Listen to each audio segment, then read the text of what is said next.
ये अच्छा है, तभी तो इशू इतना बड़ा आ रहा है और लोग पैसा भी लगा रहे हैं। पहली चीज़ तो है कि 20,000 करोड़ की इक्विटी और 25,000 करोड़ के डेट से कैपेक्स करेंगे तो ये अच्छा हो जाएगा। टेक्नोलॉजी इससे बेहतर होने की उम्मीद आप कर सकते हैं। सारे सिस्टम प्रोसेस टेक्नोलॉजी बढ़िया होंगे। हो सकता है कस्टमर घटना बंद हो जाए और अगर थोड़ा एक्सपीरियंस अच्छा हो जाए तो कस्टमर बढ़ना शुरू भी हो सकता है और वो एक बड़ा ट्रिगर पॉइंट हो सकता है। ये गेम चेंजर हो भी सकता है। शायद ग्रोथ लेवल पर अब भी कंपनी का मानना है कि कस्टमर बढ़ रहे हैं, लेकिन नेट लेवल पर कम हो रहे हैं, इसलिए वो पता नहीं चलता। जिसका मतलब ये कि कुछ लोग आना तो चाहते हैं, हाँ। जुड़ना तो चाहते हैं, हाँ। लेकिन एक्सपीरियंस अच्छा नहीं मिले तो फिर वापस निकल जाते हैं। तो हो सकता है ग्रोथ लेवल पर बढ़ते हुए दिखें। अब सबसे बड़ी चीज क्या है दीप जी, जो पॉजिटिव क्या है, हमेशा से एजीआर के वक्त से लेके बाद में कई बार जब इनको पैसे की जरूरत पड़ी, डिफॉल्ट होने की सिचुएशन आए, ऐसा कुछ हुआ, प्रमोटर पैसा डालेंगे नहीं डालेंगे, वोडाफोन डालेगा कि नहीं, बिरला जी डालेंगे नहीं डालेंगे, गवर्नमेंट क्या करेगी, ये सब जब सवाल जब भी आए तब हमेशा लगा कंपनी डूब तो नहीं जाएगी, 5 रुपये 7 रुपये वाला स्टॉक बंद तो नहीं हो जाएगी। ये मेरा ये मानना है स्ट्रांगली कि अगर कंपनी को डूबना होता, बंद होना तो अब तक हो जाती है।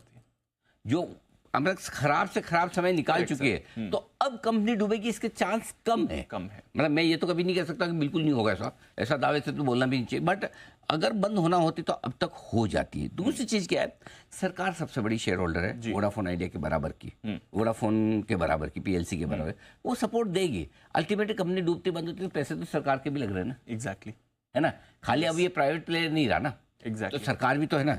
तीसरी बात ये, अभी हमने बताया भी आपको कि सोमनाथ साहब ने कहा, ये टी सोमनाथ जो हमारे फाइनेंस सेक्रेटरी है, इवन आईटी मिनिस्टर अश्विनी वैष्णव साहब है, उन्होंने भी पूरा सपोर्ट दिया कि भाई हम चाहते हैं कि आइडिया जिंदा रहे, काम का कंपटीशन आगे बढ़े, कंपटीशन बना रहे। और उनका ये मानना है कि 3 बड़े प्लेयर्स की जरूरत है ही। हिंदुस्तान जैसे इतने, देखो आज क्या है, आप छोटी जगह चले हो, दुबई जैसी जगह चले हो, कोई छोटे यूरोप के देशों में चले हो, 2-3 प्लेयर वहाँ मिल जाते हैं। वहाँ कितने गिनती के कांदी बोरीवली के बराबर तो लोग हैं, है ना। मुश्किल से 25-50 लाख की पॉपुलेशन में भी 2-3, यहाँ 150 करोड़ हैं, हो जाएंगे, मतलब हम 140 तो ही। तो वहां पर सिर्फ 2 प्राइवेट प्लेयर और जरूरत है। अगर डिजिटल इंडिया को आपको सक्सेसफुल करना है, हर घर में आपके पास में मोबाइल डेटा ये सब पहुंचने चाहिए, तो नेचुरली अभी भी आपके पास में एक स्ट्रॉन्ग प्लेयर की जगह है जिसके पास 19% मार्केट शेयर। ठीक है, एजीआर के बकाये में राहत अगर इनको मिल गई, ये बड़ा पॉजिटिव, थोड़ी और राहत, क्योंकि इनको कई बार लोग ये भी सोचते हैं कि वो एजीआर की कैलकुलेशन की गई थी, उसमें शायद कोई राहत मिल जाए, क्योंकि कैलकुलेशन रिव्यू पिटीशन भी आया, रिव्यू पिटीशन में बार सवाल होगा, नहीं होता, हमें नहीं पता अभी, कोर्ट का डिसीजन है, लेकिन वो मिल जाए तो वहां राहत हो सकती है।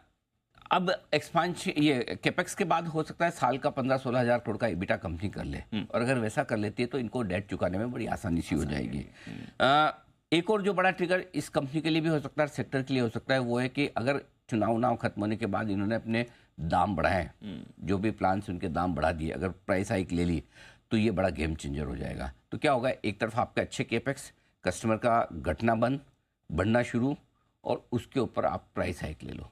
ये सिचुएशन ऐसी हो जाएगी 2-3 साल पहले जो भारतीय एयरटेल थी उनकी तरह हो जाएगी कि भारतीय एयरटेल उस समय 130-135 के आरपू पर ट्रेड करती थी, वो 190-200 तक लिया है। सिमिलर सिचुएशन आइडिया के लिए भी हो सकती है। क्या ये 180-190 तक आरपू ला सकते हैं अगले 2-3 साल में? ये बड़ा सवाल। तो आपके लिए एक तरफ प्रॉफिटेबिलिटी बढ़ेगी, ऑपरेशनल कॉस्ट में ज़्यादा फर्क नहीं आना है, और बदलाव जो होंगे ये बड़े गेम चेंजर हो सकते हैं इस कंपनी के लिए। और दूसरा यह आखिरी एक और चीज़ जो बहुत इंपॉर्टेंट है, कंपनी सरकार से कह सकती है कि एजीआर और स्पेक्ट्रम का जो हमारा बकाया है, जो आपको पैसा करना है, आप उसको लोन को इक्विटी में कन्वर्ट कर दो, एक तरह से बकाया को इक्विटी में कर। तो सरकार को भी मालूम कि इक्विटी में चलिए हमारी स्टेक बढ़ जाएगी और फाइनेंशियल पे बर्डन नहीं आएगा। तो बहुत सारी चीज़ें हैं जो पॉजिटिव भी हैं।